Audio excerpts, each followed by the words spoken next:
Okay, today on LT Gaming, Luke and I are ranking Warhammer 40,000 games. Last time I did a sales list, but this time we're looking at proper PC, console, handheld and VR releases across the whole grimdark mess.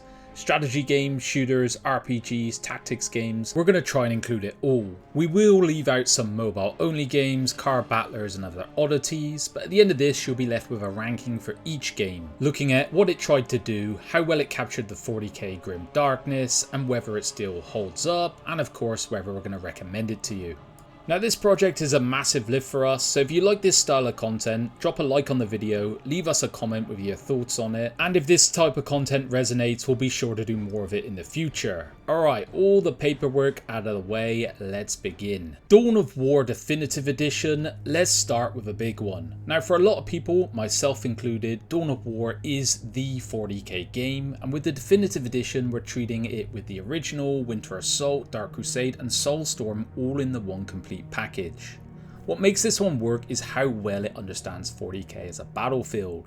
Squads clashing over control points, morale breaks, reinforcements arriving mid-fight, melee that actually matters. Everything just feels aggressive, loud and turned up to 11. For me, the pinnacle in this series was when the Dark Crusade added this brilliant campaign layer, which then Soulstorm further improved. It's got a fantastic mod scene. Now it has aged a bit in places, Pathfinder can still be a bit so-so, but for me this is peak RTS and peak 40k, it's S tier essential 40k gaming. Next up is Dawn of War 2, and this is where the series made a pretty bold turn. Instead of just trying to be a bigger, better version of the first game, it stripped things back into a much more focused squad-based tactics experience. Less base building, fewer huge armies, but much more attention on positioning, abilities, cover, and keeping your elite units alive. And honestly, the shift worked better than most people thought it would. It doesn't deliver the same grand battlefield chaos as the original, but it does capture a different side of 40k, and it introduced one of my favourite game modes ever, and that was the Last Stand. Now for us, it's not definitive must-play 40k, but it is still a brilliant tactical game, and that's why we put it in the A tier. Moving on to Dawn of War 3 now, and some people defended this one in the last list I made, but honestly I don't know why they bothered. For me, this is just a poor attempt at being part of the Dawn of War franchise.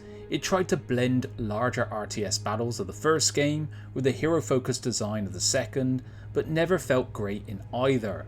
The battles lacked weight and grit, the hero units feel too dominant, and the whole thing just feels arcadey, and it doesn't land for 40k. There are some flashes of spectacle and some units could look impressive in isolation, but as a game, Dawn of War 3 misses the point. It doesn't have any identity, it lacks tight tactical focus, and for me this is bottom tier, Exterminatus, get rid of it. Now we're jumping into pure power armor fantasy with Space Marine. This one holds up, but more is a very solid 40k action game than an all-time great. It absolutely understood the fantasy. You're not some fragile cover shooter bloke hiding behind rubble, you're a walk-in fridge with a chainsword, a boulder, and the emotional subtlety of a cathedral falling down some stairs. The combat has this chunky aggressive rhythm, and when you push forward as this Space Marine, it fit the 40k universe brilliantly. But it's also fairly simple and you can feel its age now. The campaign is fun, the atmosphere is strong, Titus is great, but he doesn't quite have the depth or staying power of the very best 40k games. Still, as a straightforward 40k action game, it's an easy one to respect. For me, it's a B tier. Then we have Space Marine 2, and this one is probably the cleanest modern example of 40k as a pure blockbuster spectacle. It takes the fantasy of the first game and goes much bigger with it. Bigger battles, bigger set pieces, more spectacle, more Tyranids, and far more of that feeling that you're not just in a fight, you're in the middle of a full-scale Imperial disaster. And that's where it really works for me. Combat is heavy, presentation is excellent, and the scale does a brilliant job of selling 40k as this overwhelming brutal war machine, and it really brings that side of it to life. Now, some people might not connect with it 100%. I can understand it's not the deepest game on this list, and not everyone is going to fall in love with every part of it.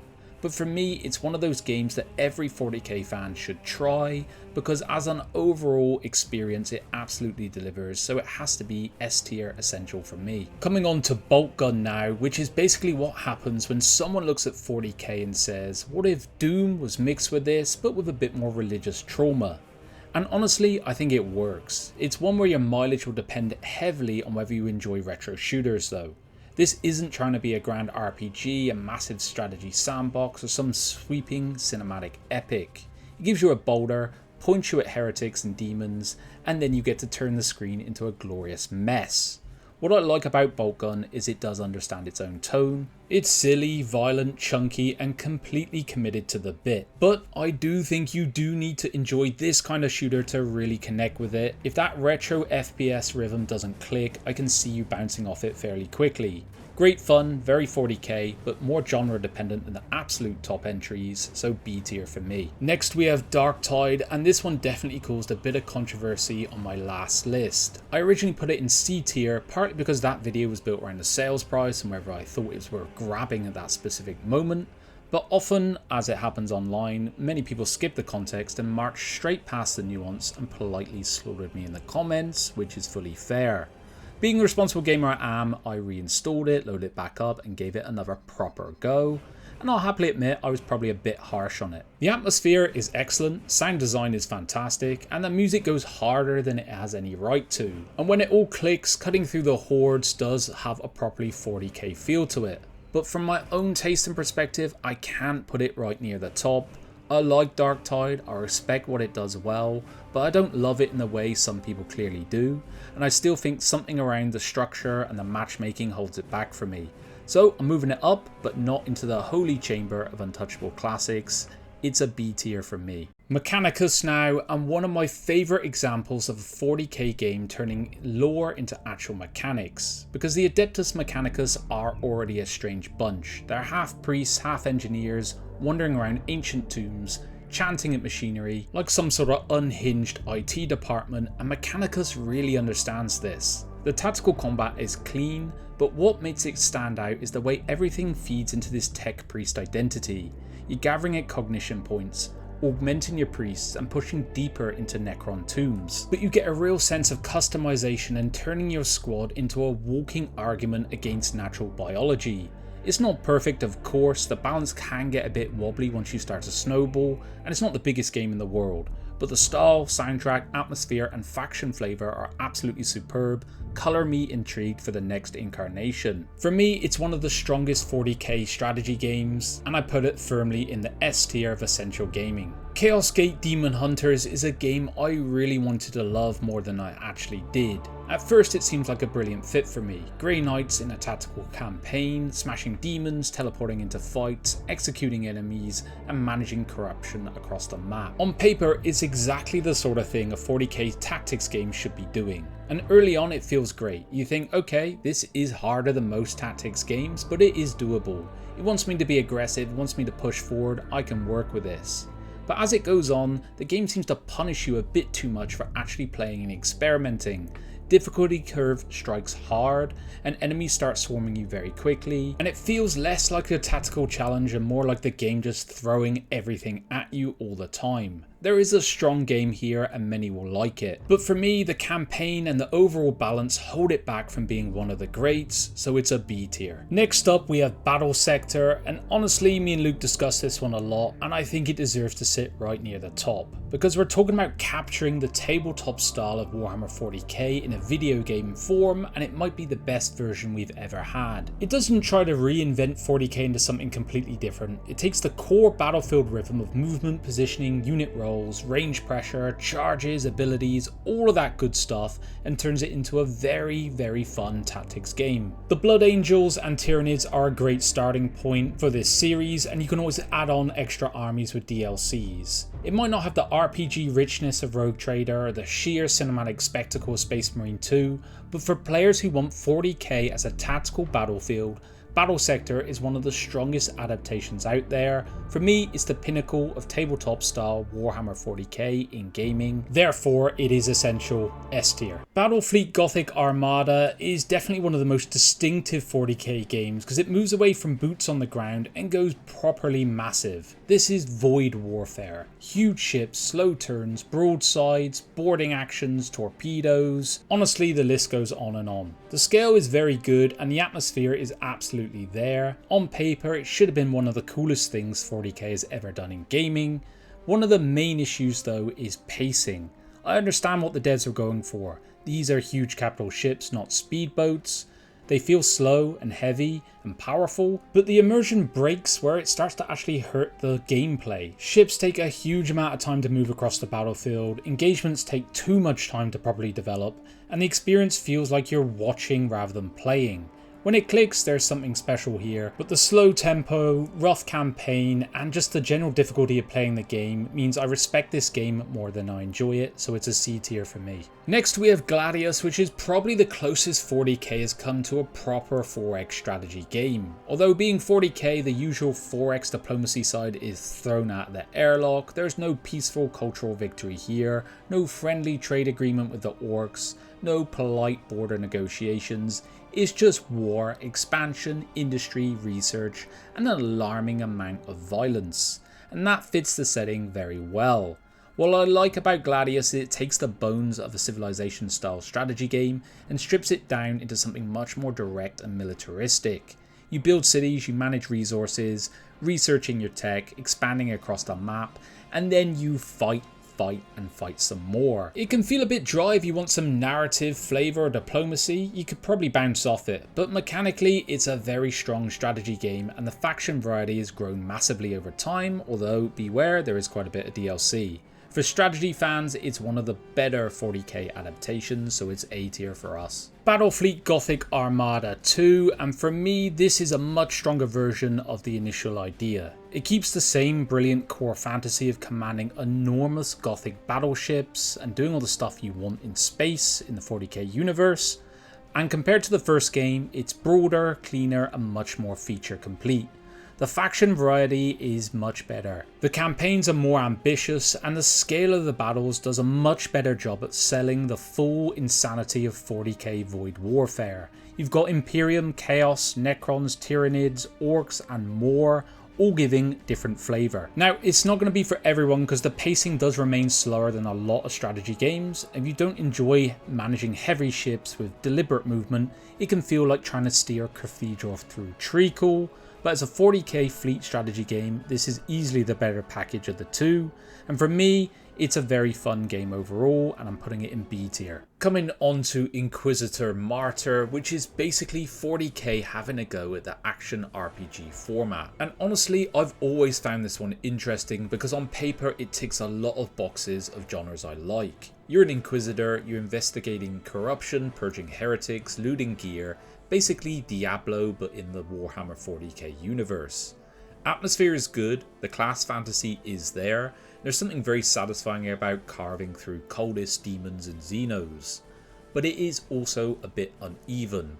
Combat can feel a bit stiff, mission structure does get repetitive, it never quite has the smoothness or addictive flow of the best RPGs out there. Still, if you enjoy ARPGs and you want the darker, investigative side of 40k, there is some value here. For me, this is a B tier game.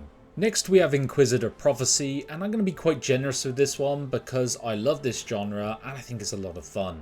Now it is still very much built on the bones of the first game, Martyr, so don't expect it to suddenly reinvent ARPGs, but if you do like isometric hack and slash games, looting, class builds, perks, weapon choices, you're going to have a lot of fun here. Mission variety is better than the first game as well, and the class options give it a good bit of flavour. I really like playing as one of the Sisters of Battle or as a tech adept. Of course, it's ARPG, there is repetition and grind, that's the nature of this type of genre, but it gets surprisingly hard and sometimes the smarter play is to fall back, and I love this kind of twist with these games. Now bear in mind, I'm a huge fan of RPGs and particularly ARPGs, and I'll take a bit of a leap with this one and rank it an A-class game.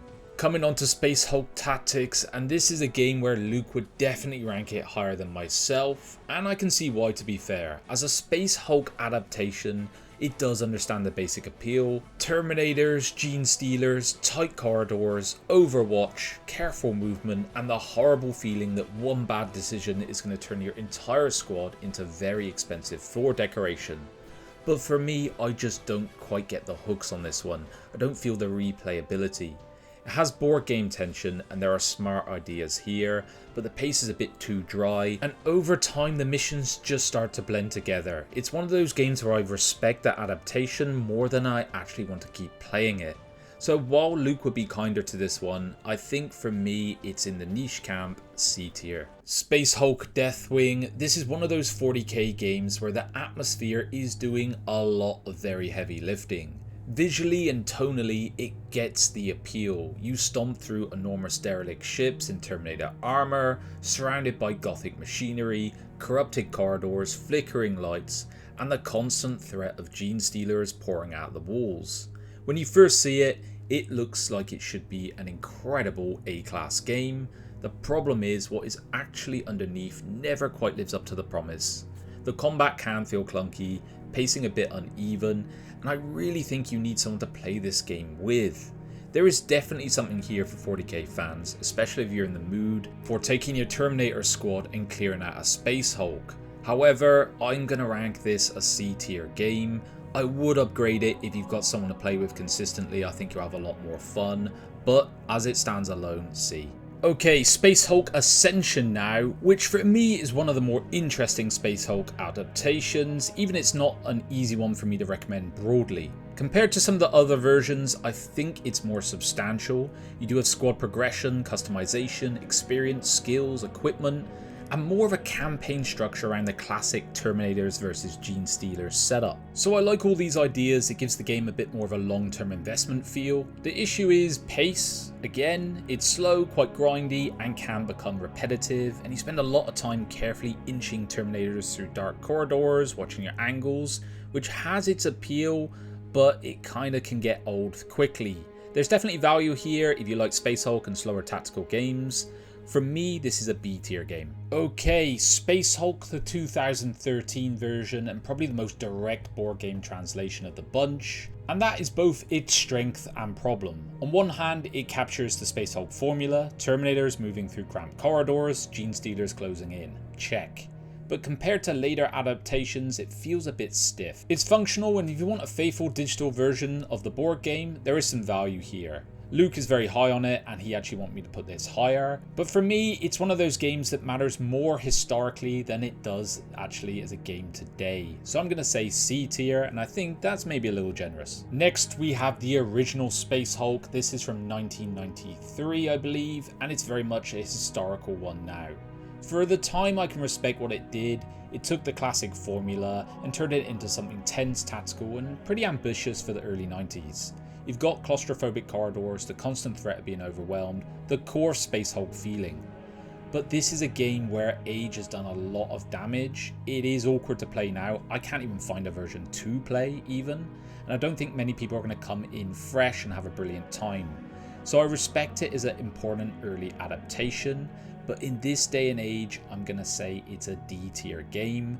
Historically, I would place this probably a bit higher. Space Crusade next, and this one does deserve some respect because it's one of the original 40k video games back in the day. Released back in '92, it was a digital adaptation of the Space Crusade war game, and as far as official lineage goes, it's the first video game set in the 40k universe. It was genuinely well regarded, and it translated the board game very well into a turn-based tactics game, pushing your small squads through missions.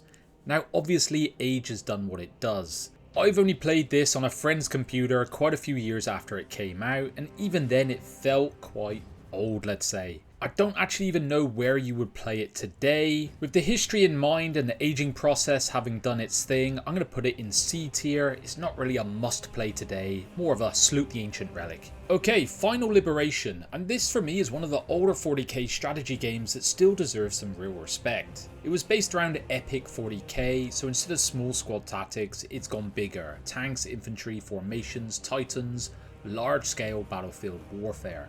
And honestly, it makes it very interesting. A lot of 40k games focus on elite squads or individual heroes. Final Liberation gives you the wider war feeling. Of course, it is very old now. The presentation, interface and general pace are not going to be for the modern day and age. But it was an early attempt to capture the huge military scale of 40k. I think it's aged with some dignity. I'm going to give this a B tier. Going into the original Chaos Gate now, and a proper old school 40k tactics game that has a bit of cult respect around it.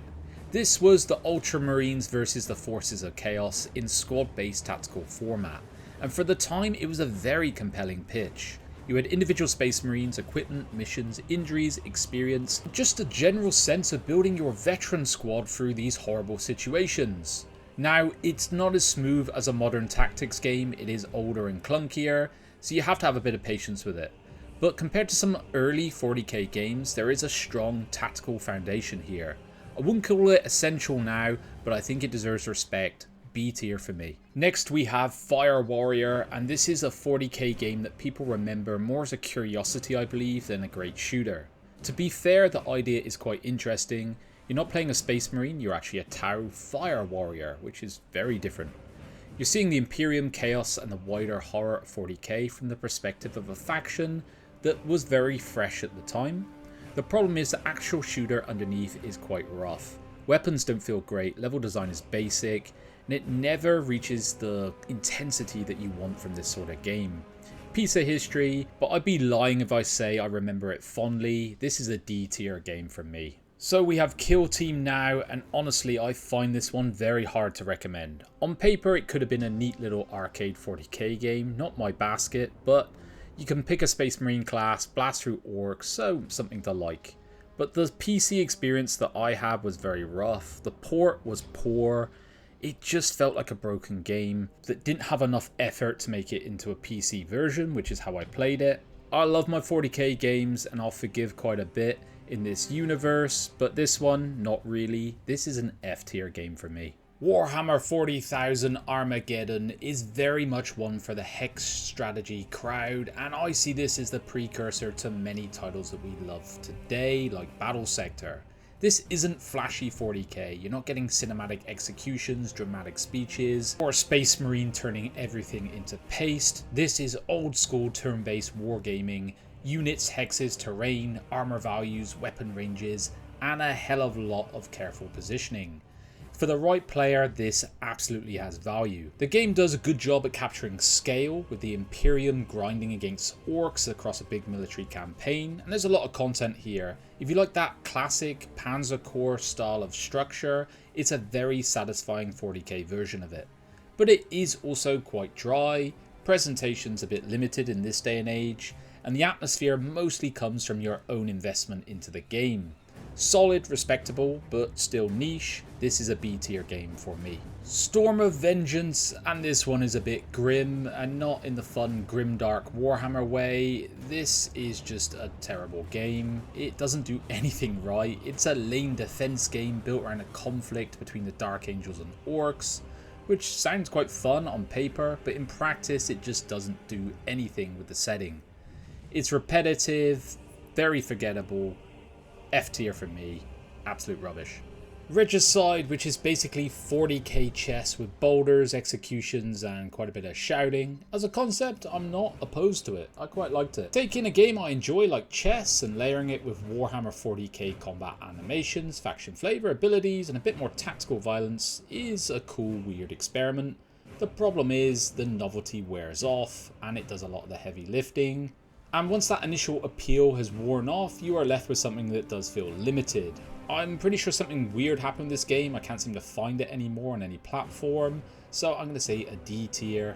Don't really worry about it. Eisenhorn Xenos, and I'm going to be honest, this one annoys me more than most. And it's because I loved the series of books. The Corner 40k should be perfect for a narrative-driven game. Investigation, conspiracy, corruption, psychic powers, all of that good stuff and the best known characters, and there's a brilliant game idea in there somewhere, but this certainly is not it. Execution is poor, combat is clunky, stealth is basic, presentation is rough. It's just utter crap. I'm really annoyed, and probably being a bit harsher because I care about the source material so much, but that is honestly the problem. When you adapt something like this, the bar should be high. For me, it's a very disappointing 40k game. F tier. Eternal Crusade, and this one is just simply painful because the pitch was absolutely enormous. A massively multiplayer 40k war game with Space Marines, Chaos, Orcs, Eldar, territory control, faction warfare. On paper it sounds incredible, but the version we got is not even close to this promise. Instead of ending up like this grand 40k grimdark thing that people imagined, it was small, rough and messy, and it just never really felt that big. And you know, with a game this clunky and this unfinished, it was eventually shut down and abandoned. For me, Eternal Crusade is one of the great what could have been 40k games. This one belongs in the trash though, F tier. A bit of an obscure one now with Talisman the Horus Heresy. This isn't really a traditional 40k strategy game. As a concept, I sort of enjoy it. There's something quite amusing about taking this enormous, tragic, galaxy-shaking civil war and filtering it through a digital board game where fate, dice rolls and chaos regularly make you feel like your grand strategy was mugged in a nearby alley. But it's also the issue with the game. Your enjoyment depends almost entirely on whether you connect with the story and the flavour it delivers, otherwise you could get this sort of game better somewhere else outside of 40k. It's not bad, but it is niche and slightly strange, not one I point most people towards. I'm gonna say D tier here. Sanctus Reach now, and yes, it's back with us on Steam, and I'm gonna be pretty positive on this one. This is a turn-based tactical 40k game focusing on the space wolves fighting the orcs, and it might not be the flashiest entry on the list anymore, but it does a really good job at delivering a proper tabletop style of warfare and something later titles like Battlesector built upon. Moving your units, managing lanes, cover, pushing objectives, and trying to stop everything going absolutely sideways because of the orcs. It's a lot of fun and it feels rewarding. It's definitely drier than something like Mechanicus, and it doesn't have the polish of a game like Battlesector in this day and age, but it still gets a lot of credit in my book for being groundbreaking. I'm gonna say A tier for this game. Horus Heresy Betrayal at Calth is one of those games where the idea is way more exciting than the actual result that we got. On paper, great setup. Ultramarines, word bearers, and squad-based tactical combat in the Horus Heresy era, amazing. But as a game, it's just plain awkward. It's niche, stiff, limited. Tactical combat never becomes as exciting as you would think. This one belongs in the bin with the other crap ones. It is an F tier for me. Okay, Rites of War, another one from the older era here. But it's interesting because it actually puts the Eldar front and center, which is quite unusual. That alone makes it stand out for me. Many games are built around Space Marines, Imperial or Chaos, but here you're dealing with a faction that feels a bit faster, stranger, more fragile, and relies on precision. Mechanically, it's very much of the kin to things like Panzer General. I believe it uses the same engine, so if you know that game, you're going to recognize this kind of structure. Now, of course, Father Time has done its thing. It will feel dated. It's not the easiest thing for me to recommend to a modern player, but I do respect it, and it gives us a different side of 40k, and you know we have a penchant for historical titles here. I'm gonna say B tier. Legacy of Dawn, Herald of Oblivion is absolutely one of the stranger entries on the list, but I absolutely love the name, and I rate it quite highly. It's not your usual 40k game, it is about interactive fiction, gamebook style of adventure, which is right up mine and Luke's alley. You're playing as Imperial Fist Space Marines trapped aboard a drifting Space Hulk, making choices, fighting enemies, and just trying to survive this deeply unpleasant tour. And I really like this game exists. Now, it is slower, it's very text heavy, and it's definitely not for everyone. If you want spectacle, huge armies, or modern action, this probably isn't the game for you. But if you want a weird, focused, atmospheric 40k adventure, this one is genuinely strong, very niche, but better than you might expect. I'm gonna say A tier and shock you all. Next, we have Adeptus Titanicus Dominus. What a mouthful that one is. This is another one where the license should be doing a lot of the work. Giant god machines dueling across a battlefield should be incredible, but the game itself never quite delivers on the fantasy. It definitely has the bones of a turn-based Titan combat game, and I do like what it tries to do with focusing on a different scale of 40k warfare. Not squads, not heroes, but colossal engines of war. The issue is, it feels a bit flat, it's limited in what you can do. Presentation doesn't sell the weight enough. Giant war machines deserved a bigger impact than this. For me, this is a D tier game. Next, we have Necromunda Underhive Wars, and it's one of those games I really wanted to like more than I actually did. The setting is really cool. Necromunda should be perfect for a tactical game. Gang warfare, vertical maps, brutal close range fights, dirty industrial corridors, just a lot of unpleasantness. And to be fair, you see the ambition. It tries to capture this skirmish feeling, where fights matter and gangs have their own identity, but the execution is just not very good. Pacing is off, AI is questionable, the systems don't come together cleanly, and it feels more clunky than tense. I respect what it was aiming for, but for me, this is another one where the license carries the game and it's stronger than what it ended up being, D tier. Okay, Necromunda Hired Gun, and another one where I like the setting more than the actual game. This should be a brilliant place for a shooter, just like the other game in this series. Grimy, vertical, violent, all of the stuff. Visually, there are moments where Hired Gun does capture all of this. The environments have a bit more atmosphere than the other game. The weapons feel a bit chunkier. The idea of playing a fast-moving bounty hunter is a very good pitch. But the actual game is just too messy for me. Combat is chaotic without feeling satisfying chaotic. Structure is uneven, movement feels awkward, and the whole thing feels like it's barely holding itself together. There is energy here, but not enough polish or consistency to make it actually land. So unfortunately, this has to be a D tier game. Next, we have Dakka Squadron, which is basically 40k aerial combat viewed through the eyes of orcs. So naturally, everything is going to be loud, unstable, heavily armed, and probably painted red because it definitely makes things go faster. Concept is good, it definitely has personality and that does count for a lot, and the orc flavour is the best part of it for me. Now I haven't played a huge amount of this game, but I do remember that it was also quite rough, missions get repetitive and combat doesn't always have the depth to carry it long term. For me it's an oddity of a game. I'm going to say it's C tier if this is your thing. If not, you could probably put it a bit lower. Battlesector is up now, and it's an odd one because it's a VR only 40k game, which immediately makes it almost impossible to compare against most of the list. The good news is, I find the premise quite cool, playing as a sister of battle, using power weapons, firing boulders. You get to see 40k scale and Gothic environments in VR. That's cool. The limitation is obvious. It isn't huge, deep, mechanically rich in any way. It's not giving you the full 40k experience. It's more of a VR action game where in the setting. Luke's actually quite high on this game. I'm pushing it lower. I'm gonna say that it's a C tier, and that's probably being a little bit generous. Shooters, Blood and Teeth next, and probably one of the most instantly likable 40k games on the list. One you can pick up, play, and put down again. Now I didn't play this before the last sales list, but I recently picked it up. It's not deep, it's not subtle, it's very proudly an orc game about running sideways, shouting, shooting, and destroying everything in your path. And honestly, that is the appeal with this one. As a 2D run and gun action game, it understands exactly what it needs to be. It's fast, colourful, and stupid in the right way, but it's also fairly simple. Once you know what it is, there's not a huge amount of depth hiding underneath. It's more of a fun blast than a game I would call essential.